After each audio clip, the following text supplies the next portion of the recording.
मैं वहां पर भी सबको यही बोल रही थी कि लड़के ने मेरे को कोई किडनैप नहीं किया है, मैं अपनी मर्जी से आई हुई हूँ। हमारे पास हाई कोर्ट के डॉक्यूमेंट्स हैं, आप वो देख सकते हो।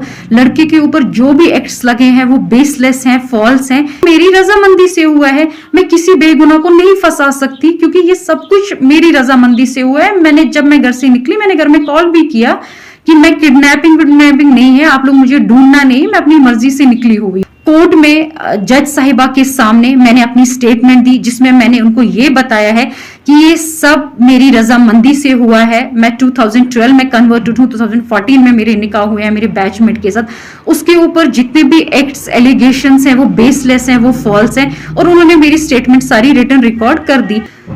सो प्लीज आप इसको एक रिलीजन का मसला मत बनाइए, एक पॉलिटिकल इश्यू मत बनाइए, एक माइनॉरिटी किस्सा मत बनाइए, क्योंकि जो चीज अपनी रजामंदी से होती है इसको माइनॉरिटी में मत लाइए। मुझे समझ नहीं आ रहा है वो ये क्यों बोल रहे हैं गन पॉइंट पे रखा गया है। हम कोई छोटे बच्चे नहीं है, मैं कोई छोटी बच्ची नहीं हूं, मैं 28 ईयर्स ओल्ड गर्ल हूं। मेरे को कौन गन पॉइंट पे रख सकता है?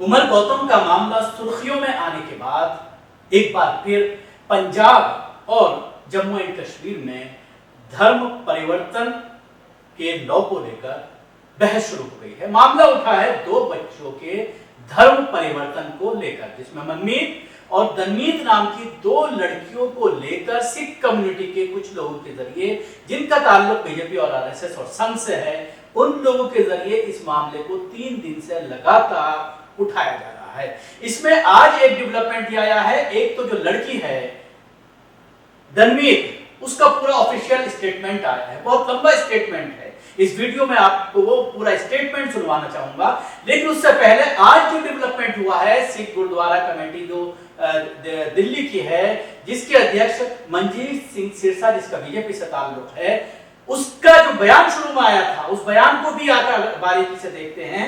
उस बयान को भी इस वीडियो में मैं सुनवाना चाहूंगा, जिसमें उसने लव जिहाद का नाम लिया था। तो आप उसी से अंदाजा लगा सकते हैं कि पूरा ये मामला पॉलिटिसाइज है। पॉलिटिकल बेनिफिट उठाने के लिए बीजेपी और आरएसएस इस पूरे मामले को उठा रही है। और आज भी ये पूरा ग्रुप जो बीजेपी से जिनका ताल्लुक है, आरएसएस से जिनका ताल्लुक है, इन लोगों ने आज होम मिनिस्टर से मुलाकात की है, राज्य होम मिनिस्टर से मुलाकात की है, किरण रिजिजू से, और उनको एक स्टेटमेंट, एक लेटर दिया है। और उसमें यह कहा है, जो स्टेटमेंट मंजीत सिंह सिरसा का आया था, बिल्कुल उसको यह कहा जा सकता है कि उसको कॉपी कर दिया गया है, पेपर पे ले आए हैं। और उसके बाद यह मांग की जा रही है कि जिस तरह से उत्तर प्रदेश और मध्य प्रदेश में धर्म परिवर्तन बिल लेकर के आया गया है, अध्यादेश लेकर आया गया है, इसी तरह से जम्मू कश्मीर में भी यह अध्यादेश लाया जाए, क्योंकि केंद्र की अंडर में है पूरी तरह से 370 हटाने के बाद जम्मू एंड कश्मीर, तो इसलिए इस तरह की ये मांग की जा रही है। अब बात करते हैं दोनों लड़कियों की। जिस तरह के इल्जामात लगाए जा रहे हैं और जिसको लेकर जम्मू कश्मीर में प्रोटेस्ट चल रहा है, दिल्ली से खुद मंजीत सिंह सिरसा जम्मू पहुंचे और उसके बाद वहां पर जिस तरह का प्रोटेस्ट किया गया, और उसमें जिस तरह की 2-3 चीजें जो बोली गई उनके जरिए, एक तो लव जिहाद का जिक्र किया गया, दूसरा मामला बार बार ये उठाया जा रहा है बीजेपी आईटी सेल के जरिए कि वो कम्युनिटी जो सीए प्रोटेस्ट में दिल्ली में फ्री में बिरयानी और लंगर खिला रहे थे, वो आज उनके समर्थक यानी मुसलमान इस पूरे मामले पर खामोश क्यों हैं, बोल क्यों नहीं रहे हैं। एक बच्ची को हवाले कर दिया गया है पुलिस के जरिए, मनमीत को, और दूसरी लड़की ने कोर्ट में स्टेटमेंट दिया। 29 साल उसकी उम्र है, 28-29 साल। उस लड़की ने क्लियर कट स्टेटमेंट दिया है कि उसने 2012 में इस्लाम कबूल किया, 2014 में उसकी शादी हुई मुदस्सिर के साथ, और 6 जून को वो अपने घर से ये कह करके निकली। वहां जाने के बाद उसने मोबाइल पर अपने घर वालों को बताया कि वो अपनी मर्जी से घर छोड़कर जा रही है, आप किडनैपिंग का कोई केस दर्ज मत कराइएगा। सुनिए पहले लड़की का स्टेटमेंट। कि आप लोग देख रहे हैं 2-3 दिन से एक वीडियो वायरल हो रहा है जिसमें सिख कम्युनिटी कह रही है कि हमारी 2 बच्चियां दनमीत और मनमीत मिसिंग हैं, जिसमें मनमीत को तो ये वो बोल रहे हैं कि उन्होंने मनमीत को रिकवर कर लिया है, और दनमीत जो है, दनमीत स्टिल मिसिंग है अभी भी, दनमीत को हमें दिया जाए।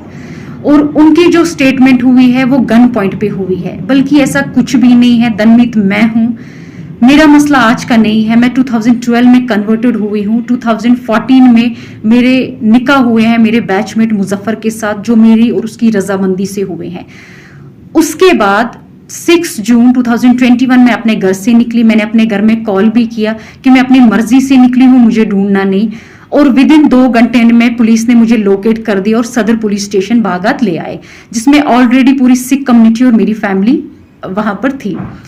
उसके बाद एसएचओ ने मेरा स्टेटमेंट लिया, जो मेरा स्टेटमेंट सिर्फ ऑरल ले रहा था। मैंने उसको ये बोला, आप मेरा स्टेटमेंट रिटन कीजिए, आप जो मैं बोल रही हूँ आप रिटन कीजिए। मैं उनको ये बता रही थी 2012 में मैं कन्वर्टेड हुई हूँ, 2014 में मेरे निकाह हुए हैं, मेरे डॉक्यूमेंट्स हाई कोर्ट के हैं, आप एक बार डॉक्यूमेंट्स चेक कीजिए मेरे।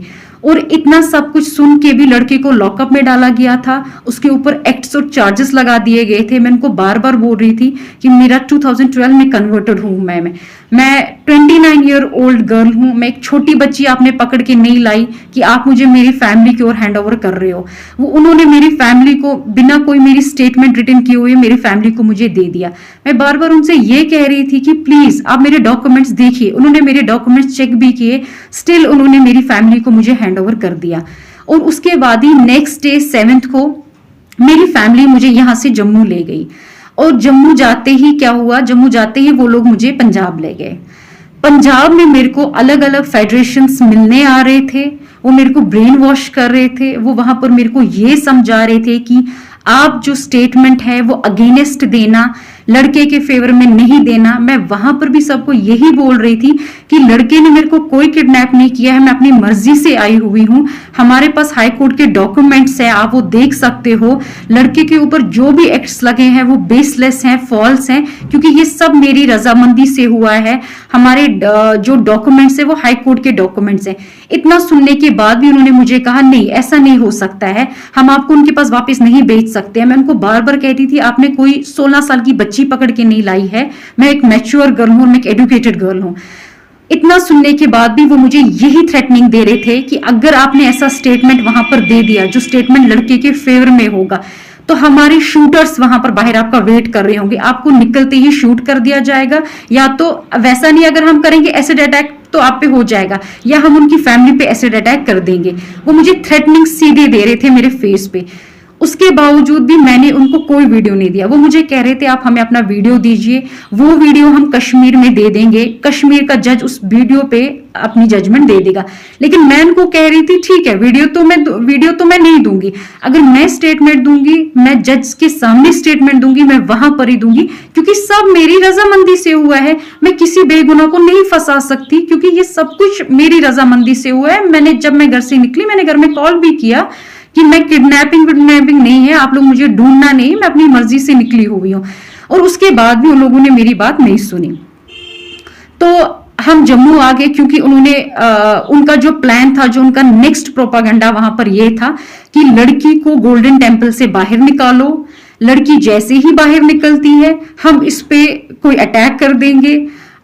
मे बी वो कुछ भी हो सकता था, वो एक्सीडेंट भी हो सकता था, वो शूट भी हो सकता था। तो उसके बाद हम एक पोस्टमार्टम रिपोर्ट देंगे, जिस पोस्टमार्टम रिपोर्ट में हम ये मेंशन करेंगे कि एक सडन डेथ हुआ है, इस लड़की का हार्ट कोलैप्स हो गया है या इसको ब्रेन हेमेज हो गया है।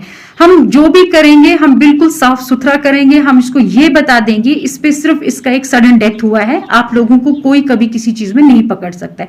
और ये चीज मैंने सुन ली थी। मैंने अपनी फैमिली को मॉर्निंग में इंसिस्ट किया हम यहाँ पर नहीं रहेंगे, चाहे कुछ भी हो जाए, मैं यहाँ सुसाइड कर लूंगी, हम यहाँ से निकल जाएंगे। हम यहाँ से निकलते हैं, ठीक है जैसा आप बोलोगे, जम्मू में मैं आपको ये स्टेटमेंट दे दूंगी, बट मैं पंजाब में ये स्टेटमेंट कभी भी नहीं दूंगी। और उसके बाद हम लोग जम्मू आ गए। जम्मू आते ही जैसे हम एक दिन रुके, नेक्स्ट मैं अपनी फैमिली के साथ 6 जून से लेके 25 जून तक थी।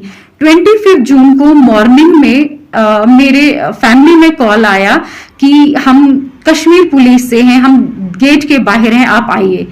तो मेरी फैमिली में 2 बंदे बाहर गए, वो उनसे मिले।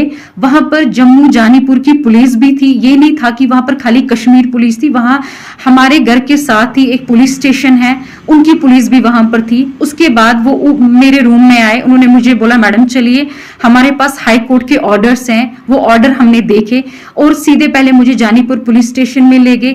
जानीपुर पुलिस स्टेशन के बाद उन्होंने मुझे जानीपुर एसएचओ ने मुझे हैंड ओवर किया कश्मीर पुलिस के हवाले। और उन्होंने उनको बोला, जब सब उन्होंने हाई कोर्ट के ऑर्डर्स देखे, हाई कोर्ट के डायरेक्शंस देखे, तो उन्होंने बोला आप लड़की ले जा सकते हैं। और उसके बाद ही हम आगे हम यहाँ पर पहुंचे, मुझे वुमेन्स पुलिस स्टेशन में रखा गया। वहां पर मेरे को ना कोई मिलने आया, ना मैं किसी से मिलना ही चाहती थी। और नेक्स्ट डे ही मेरे को सदर पुलिस स्टेशन से पुलिस की गाड़ी आई जो मुझे कोर्ट ले गई। और आप सब एजुकेटेड हैं, मैं खुद भी एजुकेटेड हूं, आपको पता है कोर्ट में कोई किसी को गन पॉइंट पे कभी उसकी स्टेटमेंट नहीं ले सकता। अगर ऐसी चीजें होने लगी फिर कोर्ट पे भी तो कभी हम यकीन नहीं कर सकते हैं ना, क्योंकि ये सब तो आपको पता ही है, कोर्ट पे कोई किसी को गन पॉइंट पे नहीं रख सकता है। और मेरे को जैसे जम्मू में लाया गया, मैं तो किसी से भी नहीं मिली, मेरे को तो वुमेन्स पुलिस स्टेशन में रखा गया। उसके बाद ही सुबह स्क्वाड आई, किसी को नहीं पता था कि मेरी हेयरिंग है, क्योंकि मेरी हेयरिंग ऑलरेडी 3 बार डिले हो गई थी, क्योंकि तीनों बार 6 से लेके 25 तक हम आउट ऑफ स्टेशन थे, हम जम्मू, हम पंजाब में थे। मेरी जो हेयरिंग है वो मिस होती गई। हाई कोर्ट के डायरेक्शन से मुझे यहाँ पर बुलाया गया, मुझे कोर्ट तक पहुंचाया गया। कोर्ट में जज साहिबा के सामने मैंने अपनी स्टेटमेंट दी, जिसमें मैंने उनको ये बताया है कि ये सब मेरी रजामंदी से हुआ है। मैं 2012 में कन्वर्टेड हूँ, 2014 में मेरे निकाह हुए हैं मेरे बैचमेट के साथ। उसके ऊपर जितने भी एक्ट्स एलिगेशंस हैं वो बेसलेस हैं, वो फॉल्स हैं। और उन्होंने मेरी स्टेटमेंट सारी रिटन रिकॉर्ड कर दी। तो आप सब भी ये जानते हैं कि अगर जज के सामने भी कोई किसी को गन पॉइंट पे रख सकता है तो हम तो किसी पे यकीन नहीं कर सकते हैं। आप सब तो जानते हैं ना, सबके फैमिली मेंबर्स, किसी का कोई कोर्ट में होगा, सब इसमें जानते हैं कि जज के सामने ये चीजें नहीं हो सकती हैं। अगर ये चीज होनी होती है तो पहले ही हो गई होती, फिर तो ये मुझे आराम से यहाँ पर ला सकते थे अगर मेरी स्टेटमेंट ऐसी होनी होती। और जज के सामने ऐसा कुछ भी नहीं होता है, ये आप सब वेल नोइंग और वेल अवेयर हैं। और मैं एक एजुकेटेड गर्ल हूँ, मेरे को पता है मेरे राइट्स क्या हैं क्या नहीं है। सो प्लीज आप इसको एक रिलीजन का मसला मत बनाइए, एक पॉलिटिकल इशू मत बनाइए, एक माइनॉरिटी किस्सा मत बनाइए, क्योंकि जो चीज अपनी रजामंदी से होती है इसको माइनॉरिटी में मत लाइए। क्योंकि मैं अपनी मर्जी से कन्वर्टेड हुई हूँ। और प्लीज मैं सबसे ये बोल रही हूँ कि ये 2 दिन और 3 दिन का मसला नहीं है, 2012 का मसला है। मेरे डॉक्यूमेंट्स पूरी सिख कम्युनिटी के पास है इस टाइम पर। मुझे समझ नहीं आ रहा है वो ये क्यों बोल रहे हैं गन पॉइंट पे रखा गया है। हम कोई छोटे बच्चे नहीं है, मैं कोई छोटी बच्ची नहीं हूं, मैं 28 इयर्स ओल्ड गर्ल हूं। मेरे को कौन गन पॉइंट पे रख सकता है? ऐसा है कि ऐसा भी होने लगा, गन पॉइंट पे स्टेटमेंटें होने लगी, फिर तो मुझे लगता है हर एक स्टेटमेंट ऐसी होनी चाहिए। ऐसा कुछ भी नहीं है, मेरी हर स्टेटमेंट जो है वो मेरी रजामंदी से हुई है। मेरे को कोई दबाव किसी का नहीं था, किसी का भी मेरे को। इनफैक्ट अगर दबाव मुझे दिया गया वो मेरे को बाहर दिया गया कि अगर आप कश्मीर में आपने लड़के के फेवर में कोई भी स्टेटमेंट दी, हम आपको जिंदा नहीं रखेंगे, आप पे अटैक होने वाला है, उसकी फैमिली में होने वाला है, उसके ऊपर हो जाएगा। लड़के को हम कभी सेंट्रल जेल से नहीं निकलने देंगे।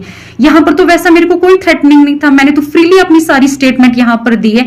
और प्लीज मैं आप सबसे ये बात बोलती हूँ, इसको प्लीज रिलीजन को बीच में मत लाइए, माइनॉरिटी को कम से कम बीच में मत लाइए, क्योंकि ये माइनॉरिटी का किस्सा नहीं। आप लोग प्रोपेगेंडा बना रहे हो, माइनॉरिटी में ऐसा हो रहा है वैसा हो रहा है, ऐसा कुछ भी नहीं है। मेरे को अपने राइट्स पता है, मेरे राइट्स क्या हैं। सो प्लीज आप ये चीजें मत इसमें कीजिए, माइनॉरिटी को बीच में मत कम से कम लाइए कि माइनॉरिटी को देके हमारी बच्चियों के साथ ऐसा हो रहा है वैसा हो रहा है। क्योंकि बच्चियां बच्ची नहीं है, जो बच्ची 28 इयर्स ओल्ड गर्ल है उसको तो सुप्रीम कोर्ट के ऑर्डर्स है, वो अपने राइट्स खुद चुन सकती है। Right to religion, right to marriage, ये तो आप सब नोएंगे इस बारे में। सो प्लीज रिलीजन के नाम पे ये दंगे फसाद मत करवाइए, ये डिमांड मत कीजिए वो मिसिंग है। मैं कोई मिसिंग नहीं हूं, मैं जहां पर हूं मैं अपनी मर्जी से हूं और मैं बहुत खुश हूं। सो प्लीज इसको रिलीजन का नाम और माइनॉरिटी का नाम मत बताइए। मैं कोई छोटी बच्ची नहीं हूं जिसको बोल कर ये करके ये चीज कराई जाए। फिर तो मैं अपनी फैमिली के साथ पूरा 25 डेज थी, जिसमें उन लोगों ने मेरी 3 हेयरिंग्स मिस हुई हैं यहाँ पर, और 4th हेयरिंग में जब हाई कोर्ट के डायरेक्शंस थे तब मैं यहाँ पर पहुंची हुई हूँ। सो प्लीज आप इसको माइनॉरिटी का किस्सा मत बनाइए, इसको इतना बड़ा पॉलिटिकल इश्यू मत बनाइए। जो चीज अपनी रजामंदी से हुई है उस चीज को प्लीज आप लोग पॉलिटिकल इश्यू और रिलीजन इश्यू मत बनाइए। सुना लड़की का आपने स्टेटमेंट, जिस तरह से वो पूरा इस मामले को लेकर के सफाई दे रही हैं और पूरा मामला जिस तरह से वो ये कह रही हैं कि मैं बालिग हूँ, मैं 28-29 साल की हूँ, 18 साल से ज्यादा उम्र का कोई भी लड़का या लड़की वो अपनी मर्जी से कोई भी धर्म अपना सकता है, वो अपनी मर्जी से किसी से भी शादी कर सकता है, तो इस तरह का दबाव क्यों बनाया जा रहा है? उसकी दिमागी हालत सही नहीं होने की बात कही जा रही है सिख कम्युनिटी के कुछ लोगों के जरिए, और ये कहा जा रहा है कि गन पॉइंट पर उसको जबरन लेकर के गए और 50 साल से ज्यादा उम्र के लड़के के साथ शादी कर दी, जो सरासर बेबुनियाद है। जिस तरह से दोनों साथ पढ़ते थे, क्लासमेट की बात कही गई है, लड़की की उम्र 28 साल है, 4-5 साल ज्यादा लड़की की उम्र हो सकती है, 50 साल का जो इल्जाम लगाया जा रहा है बिल्कुल बेसलेस है। अब बात करते हैं मंजीत सिंह के स्टेटमेंट की, पहले वो आप स्टेटमेंट सुनिए। हमारे नौजवानों ने जब जबरन वहां लोग इकट्ठे करके प्रोटेस्ट शुरू किया, तब रात को 10:30 बजे एक बेटी जो है कोर्ट में से निकालकर हमारे हवाले की गई, मनमीत कौर, और दूसरी बेटी को अभी भी हमारे पास नहीं दिया गया। ये जबरन निकाह किया गया है, जबरन धर्म परिवर्तन किया गया है। ये उन लोगों ये लव जहाद है और ये उन लोगों के साथ हो रहा है। मैं याद करना चाहता हूं, जब सीए का प्रोटेस्ट हुआ, जो बच्चियां साउथ इंडिया में अलग अलग कॉलेजों में फंसी हुई थी, यहाँ के मेजोरिटी के लोगों की बेटियां, उनको हमने घरों तक टिकटें देकर सुरक्षित घर तक छोड़ कर गए। और आज ये मौलाना, ये मुफ्ती क्यों चुप हैं? कैसे इन्हें शर्म नहीं आई इस तरह का निकाह पढ़ते हुए? सुना आपने इस स्टेटमेंट में जिस तरह से दो बातों का खास तौर से जिक्र किया जा रहा है, और पूरी तरह से ये लग रहा है स्टेटमेंट के बाद, सुनने के बाद, कि पूरा बीजेपी आईटी सेल के जरिए इस पूरे मामले को बनाने की कोशिश की जा रही है। शुक्रिया। आपको हमारे प्रोग्राम कैसा लगा जरूर बताएं। हमारे यूट्यूब चैनल को सब्सक्राइब करना ना भूलें, इसके साथ ही बेल आइकन जरूर दबाएं। सभी अहम खबरों के लिए न्यूज़ MX को सब्सक्राइब करें, साथ ही बेल आइकॉन को जरूर दबाएं। लाइक, शेयर, कमेंट करना ना भूलें।